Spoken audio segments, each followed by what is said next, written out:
Good morning. It's either a long, likely traffic-slowed drive or a 1.5-hour ferry ride between Bridgeport, Connecticut and Long Island, New York. But a local developer is promoting a decades-old idea to link the two states by bridge, reducing travel time to as short as a half hour. That developer is Steve Shapiro. He joins me in Studio A today. Welcome. Good morning, Eric. How are you? So I'm great. You build houses and apartment complexes and things like that. 14-mile bridge to Long Island. How'd you end up in this? My reporter at the Connecticut Post, Brian, called me, wanted to do a feature piece regarding housing. I always liked the idea of a bridge. I grew up in Fairfield. Every time you go to the beach, it's right there. Why is it so hard to get there? So I said, Brian, let me just touch on this a little bit. And now this thing's just ballooned into this massive story. It's an idea that's been around since FDR, so It's certainly not a new idea, but as somebody who's supporting economic development in Fairfield County, you think it's a home run. Yeah, I mean, we waste so much money in terms of being stuck in traffic, whether it's on the Long Island side or in lower Fairfield County.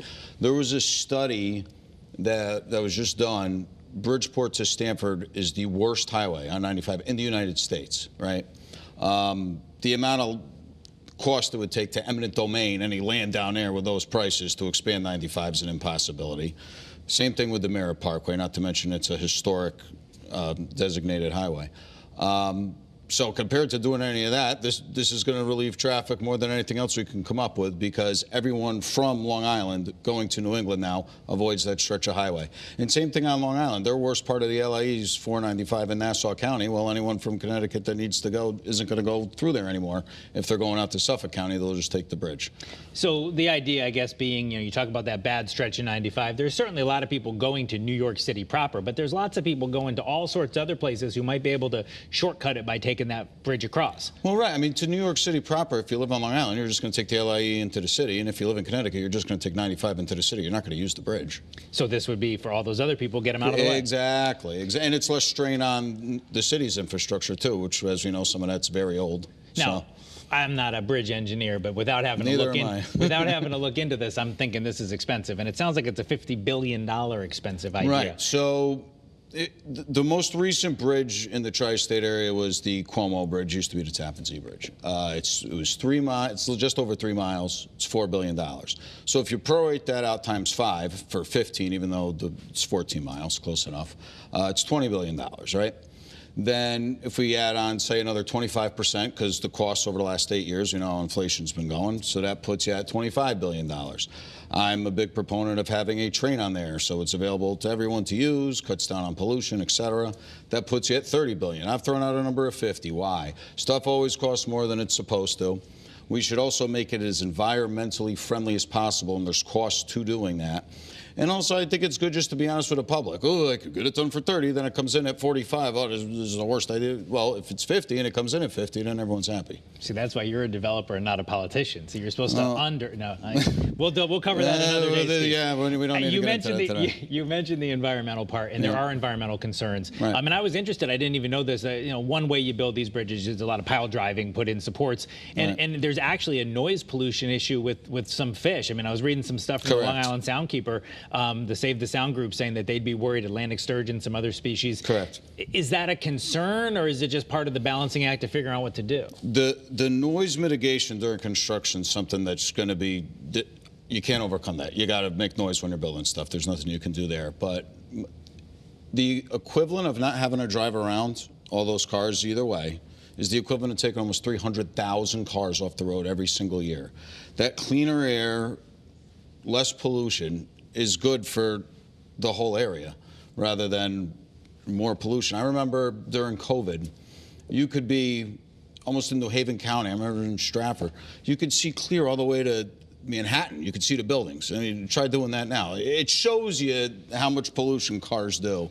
And I think taking the 300,000 off the road every year outweighs the 5 years of noise disturbance. Also, and I think going back to the cost, being environmentally conscious is, put in drainage on the bridge, this and that, to capture any pollution that cars would have on that bridge, so it doesn't get in the water. Give you some mitigation against some of those things. So what has to happen now? I mean, as I said, you're a housing developer. I don't think you're writing the $50 billion check. No, I am not. So who do you have to get on board to make this thing happen? Well, like you said, this has been out for decades, right, since FDR. I think Connecticut and New York have proven they have not been capable of getting this done.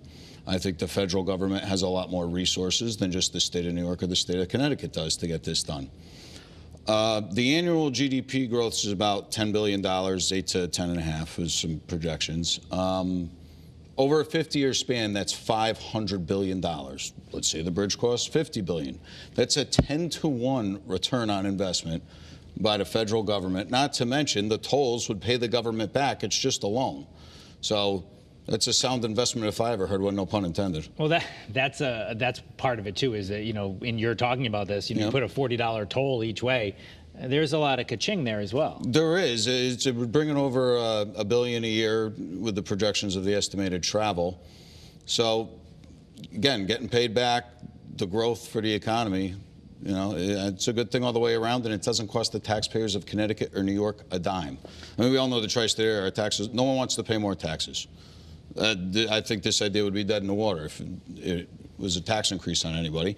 And actually, if you think about it, lower taxes, that extra $10 billion in GDP is going to get taxed somehow. You know how the government loves to tax people. So that should lower our taxes in theory, right? So what is the next step? You got to get the feds on board. You got to get the state on board. That's it. Well, I think it's all up to the feds. I really do. Right. The reason why I picked the location where it is there's old industrial parts of Bridgeport you could connect to 95 with the bridge. Right. You don't want to ruin anyone's neighborhood. On the New York side, it's a state park. Right. Don't want to ruin anyone's neighborhood.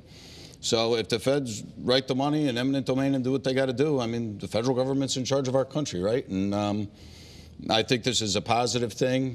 There's too much negativity in the news today. And it's a nice, clean, we used to build stuff in this country, right? Innovate, all that good stuff. And I think this could be a feel-good thing that really improves the quality of people's lives while also helping us make some more money.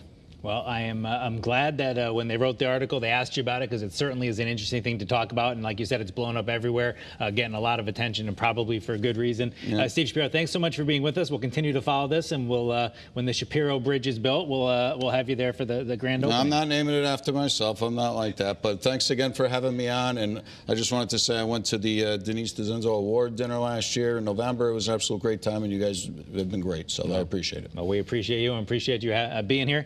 Thanks for being with us. Same here.